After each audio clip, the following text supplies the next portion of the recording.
Well, thanks very much for having me. Join a prestigious alumni of speakers in the past, but let me give my journey. I guess when Mickey gave me the brief, I've seen a lot of these talks and people come and they sort of give you the textbook of, this is what startups, this is what you've got to be and this is what you've got to do and all this sort of stuff. And I thought I would take it a little bit differently because the journey for me has been through a whole range of different domains. So private sector, public sector, multilateral public sector, multilateral private sector, all these different sources of experience. And I think in each of those I've taken an entrepreneurial approach. But I think I've had a few key lessons along the way. And these have formed, I guess, my expectations and my approach. And I thought I'd share that journey with you and outline, well, where were those actual specific lessons that changed me. So I guess, what do we think an entrepreneur is? And I think there's a whole range of expectations in our community. This is one definition. Entrepreneurial leadership is someone who actively identifies opportunities, gain advantage, blah, blah, blah. You could underline a whole lot of these catchphrases and come up with a very technical determination. We often think that an entrepreneur is, out there in the private sector building businesses, but I have seen entrepreneurs in the public sector taking what I think is a different approach. Innovation, moving outside of the normal processes. So I think what's important isn't that we call ourselves an entrepreneur, although that comes along the way, but that we think about an entrepreneurial process and we bring that to bear in how we approach our work. So I think it is about stepping outside of the norm. So at the start of the talk we were talking about how the stats around people in Silicon Valley having a high proportion of autism. And I think it's a great example and the reasoning is that it enables these people to step outside of the expectations of the people around them and forge new paths. And it's not an easy thing to do, but we don't need to have that. We don't need to have we don't need to think that we are born to have this ability. I think this is just another way of learning about how we approach the things we do. So I thought I'd map out a bit of my journey, and there's two slides here because I think there's two different phases of the journey.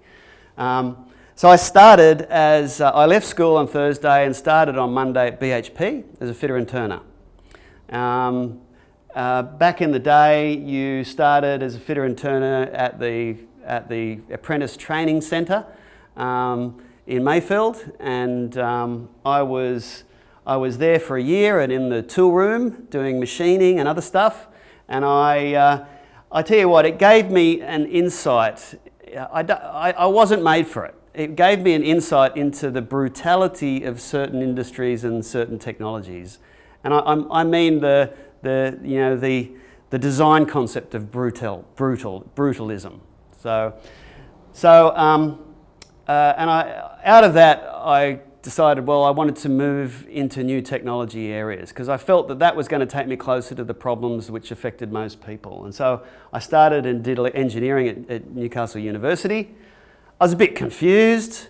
I really was interested in people and theatre and film, and so I was one of these strange engineers. I did engineering and arts, and particularly drama. And now the engineers, the arts lecturers couldn't understand why an engineer was here doing this, but the engineers understood perfectly. It was a great way to meet girls. So completely rational approach. But I guess what came out of that, and I've started to map out the phases I think I went through in this early stage, and something that happened while I was at BHP, confronted with this, I got into the environmental movement and participated in some of the protests down in Tasmania around the dams that were going on down there.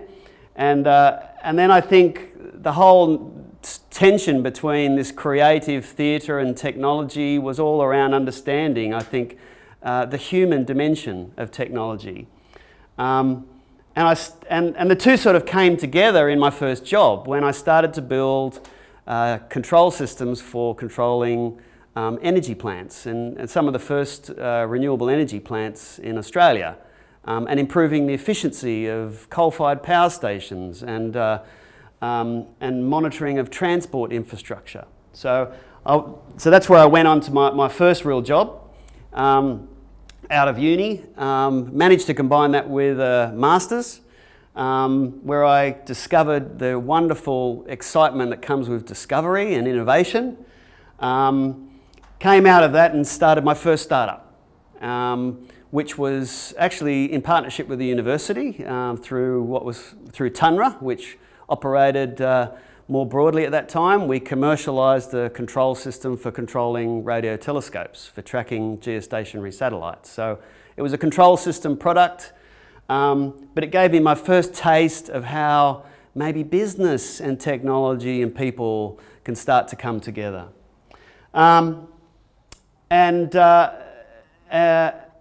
But I started to search more and decided to go and do medicine. Soon realised that that was probably a waste of a whole lot of education, so combined the two and ended up diverting for a bunch of years to do a PhD on in the biomedical area. In that case, again, I used technology to solve some key physiological questions around electrophysiology of the heart, and that technology was used to improve the design of implantable defibrillators, with which was what was then an Australian company called Telectronics. I was fortunate that was an amazing job. At one part I stood next to a surgeon who was doing open heart surgery on a young boy who had a congenital defect in his heart, and I provided inputs into placement and design of electrodes. So those sorts of amazing experiences, and also then taking that knowledge and helping to develop and commercialise products. But I started to come back to the big questions and the big challenges that I wanted to make a difference around. And my early sort of experience in environmental areas and renewable energy, and sort of, I haven't put the years on here, right? But this was in the mid-80s, and this here is in the late 90s. And really, the whole question around climate change was starting to become much more significant. And I stopped at one point, and I started to think, well, where really should I be putting my efforts? By this time, I was Director of Studies at UTS in engineering, and Climate Change 1. I had started to do some work in developing countries. I'd started to see firsthand how climate change was impacting immediately on the lives of people. So I left all that behind me. I headed off to work for an energy NGO in West Africa, in Kenya. I also did a lot of work in the Solomons and through the Pacific, in particular Papua New Guinea. Then took up work in Papua New Guinea and the Pacific region with the World Bank, where I mobilised a regional program linking finance with innovation in renewables, targeting micro-enterprises in developing countries. I was then fortunate enough to move over to the UN, where I was their Chief Technical Advisor for renewables for Southern Africa, and then into Cambodia, where I focused around the Mekong sub-region in climate change. So this took me from projects all the way through to policy and financing, and my niche in all this case was always around market development and private sector participation.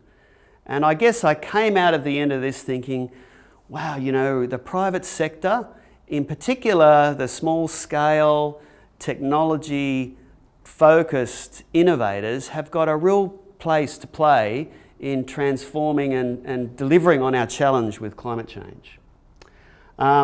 I then spent a bit of time consulting and trying to do that more one-on-one, and then at some point I realised, well, I can't just sit here helping other people do this. I've learnt so much along the way. I want to do something myself, and out of that came SwitchDin. So that's where we came to. So I guess this characterises my journey. because all the way along I thought I was talking the right language and I thought I was talking to the right people. But over time you start to realise that the language you're speaking isn't always what other people understand. But at some point I think it clicked. And I mean, I'm not going to be arrogant enough to say I'm cracking my way through this right now. I still have to take 5 all the time. But I thought I'd just share a couple of lessons along this journey which really have shaped my approach to entrepreneurialism. And some of these might be surprising, it might be surprising for some people. And the first thing is, I think, we think entrepreneurs need to be the leader, but I think really the key thing is to be prepared to be led. Be prepared to be led by the needs of the people you're trying to help. Now, in my case, a pivotal moment came in a project in Kenya. We'd been brought in by the UN to put in a small hydro for a community. Now, what you'd normally think is, well, the best thing must be we put in the hydro and we run wires to all the houses and we provide them with electricity. But the problem is, the river wasn't that big, there wasn't enough hydro to put full power into all the houses. So we went to the community. What do you want? How should this be? Of course, this is an agricultural community with a few cottage industries here and there. What they really wanted was to value add to the things they were already doing. So this is how this high pressure meeting went. Basically, we had the community leaders. Hang on, I've got we had community leaders and bring everyone together into community meetings. Now, this was a long series of these types of meetings, and we weren't involved because we didn't talk the language we needed to talk. Even if I could speak Bantu, in this case, we wouldn't have understood the issues. So this was the case when we had to give over the whole process and be led to the solution. And I think that really changed my thinking around how we work with technology and look to use technology to solve problems. Another thing which I think has been really important for sustaining me in the journey is to really think carefully about what value you're hoping to bring. What is it you want to change? Is it going to be a critical issue which is going to sustain you long enough through the tribulations you will face? Is it going to be something which is going to continue to inspire you? Now, in the case of renewable energy, this is another example. Again, this is in Tanzania. This was a case where it was another small hydro project, and this was a case where the hydro project was able to deliver very specific benefits to people's livelihoods. So this is what people used to do in order to prepare a meal. You'd stand out in the sun pounding maize to create maize meal, and you'd bake it into a cake. This is what people did to listen to the radio, hook up an old car battery, or to have a bit of extra light.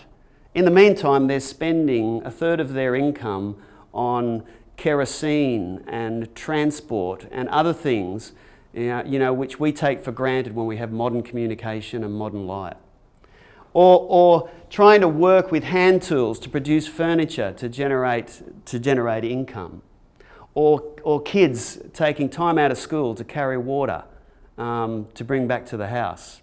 So what came away from here was really the renewable energy, distributed energy services, which are close to where you live, can bring about fundamental changes in our local economies. So you might think specifically about individual projects, but you need to have that grander vision. And I guess the lesson that brought me to this realisation came from Bougainville. In Bougainville, there was a crisis for 9 years and the country was blockaded.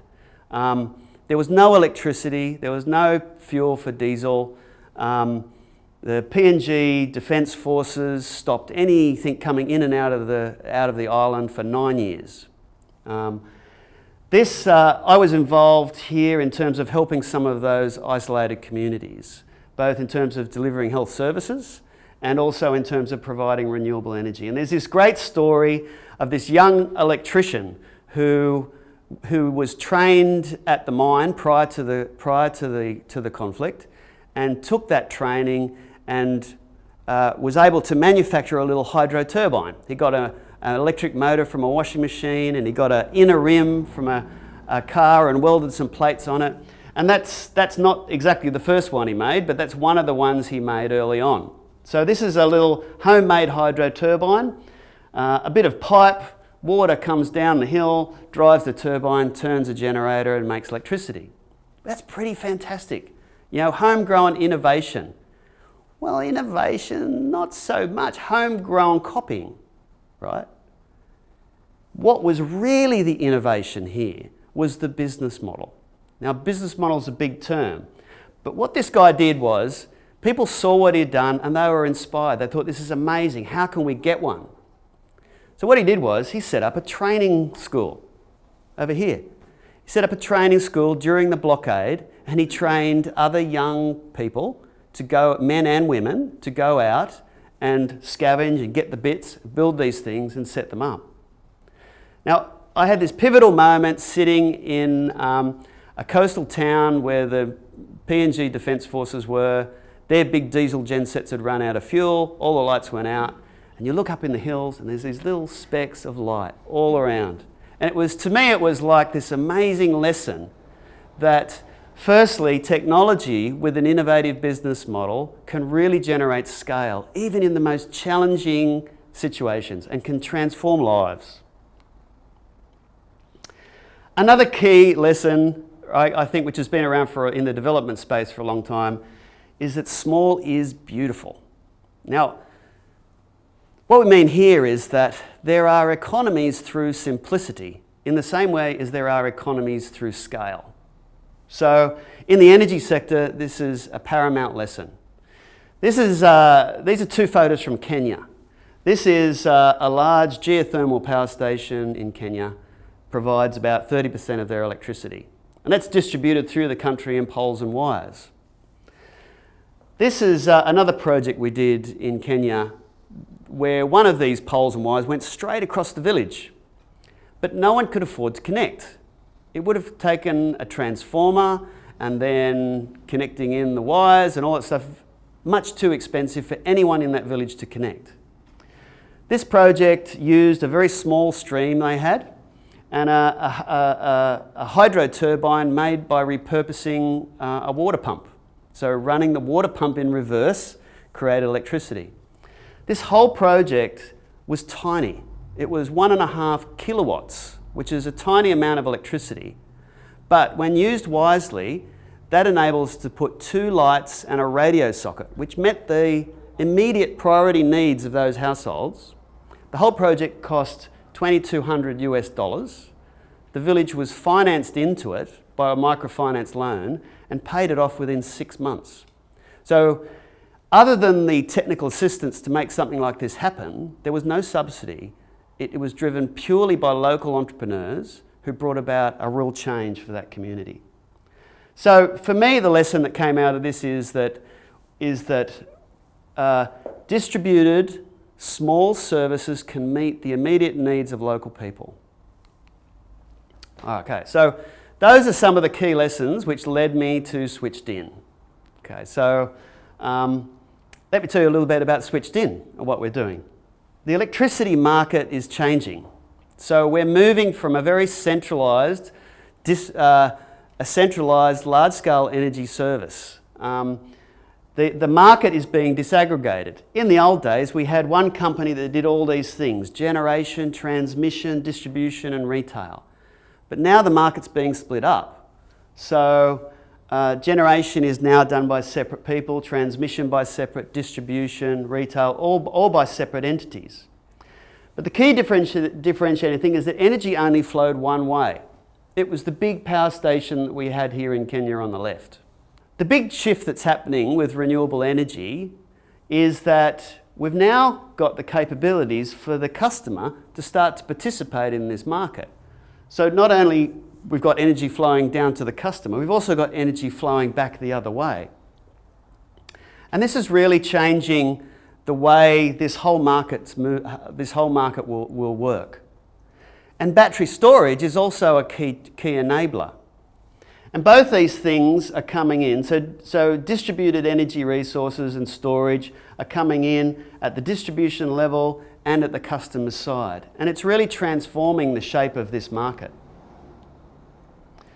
The other key driver for change is that the cost of electricity of the centralised infrastructure is escalating. Demand was forecasted to increase, but it's not.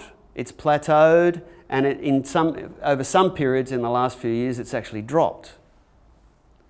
But the investment continued, and as a consequence now, we're going to pay a lot more for our electricity going into the future than we would have otherwise had to do. I mean, even immediately now, the networks have just won their fight with the regulator, and we're going to see even further increases coming in the near term. Part of the problem, solar has been a great enabler because it delivers electricity at the site that you use it. But solar only happens when the sun shines. So it's been limited in terms of the extent that you can use it in our broader electricity system. Batteries have the potential to change that because batteries give us the ability to store some of that solar energy and use it at the times when we most need it. So it's further empowering the consumer in this marketplace, or it can. But batteries are on a technology trajectory of their own. This is an interesting study looking at the payback period versus the cost of batteries for typical households in Australia. And as you can see, obviously, as the cost comes down, the payback period decreases. Now, of course, one would expect this is going to increase the amount of houses that actually can afford to take them up. And at the end of last year, this is about where we were. You know, really there was an addressable market of 100,000 batteries or so. More recently, we've started to approach this sort of addressable market potential. When we get up to this sort of pricing, the cost of these batteries is going to start to hit grid parity. And then we're expecting the sort of potential in Australia to be almost a third of households. A third of households, by the time we get to this price, could have batteries in them. So how far off is this? Well, more recently Tesla released their new battery, and this is where we are right now. So we are on the verge of a transformation in this energy space. And I think looking back at my lessons, what I'm keen to find out is, well, firstly, how do we empower the consumer in this process? How do we transform the energy sector so that we can derive the value that's going to meet their needs? And that's where SwitchDin comes in. We've built an Internet of Energy solution because the key factor to making these small systems work as a whole is being able to coordinate and help that partnership with the networks. So SwitchDin, we have a little embedded controller unit which we stick in the plant, and that connects the system to the internet, and then through the internet we can coordinate lots of small systems together as if they were one large system. So this is really about bringing the small parts together to bring power through collaboration. And we provide a cloud-based platform to make that possible. We enable smart management of that fleet. And these are the sorts of benefits which we can get. So improving supply security has terrific potential when production is linked to access to electricity. We're also enabling councils and cities to coordinate their infrastructure. We're providing support into the networks. In particular, we're working with Ergon and Energex in their Queensland battery trials. And we're also supporting the operation of microgrids around the country. And this is a case study for one isolated microgrid in Victoria. So At this point in time, we're a team of 7 people. We're working with some of the majors in the space.